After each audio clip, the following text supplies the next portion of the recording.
Hello everyone. In this video, I will show you how can you upgrade to Spotify Premium. First, open your internet browser and type spotify.com into the address bar. When the page loads, log in with your account details. You can use your email and password or sign in with Google, Facebook, or Apple. Once you are logged in, tap on the profile icon at the top left of the screen. Now click on your account. Once there, look at the top of the page and click on the Premium tab. Here you will see all the premium plans. Spotify usually offers individual, duo, family, and student plans. Take a moment to read the short description of each plan so you know which one works best for you. When you are ready, click Get Started under your chosen plan. The website will then ask for your payment details. You can use a credit card, debit card, or PayPal, depending on what is available in your country.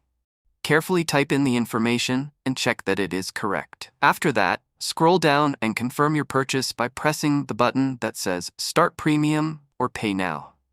Once the payment is processed, your account will upgrade immediately. And that is how you upgrade to Spotify Premium.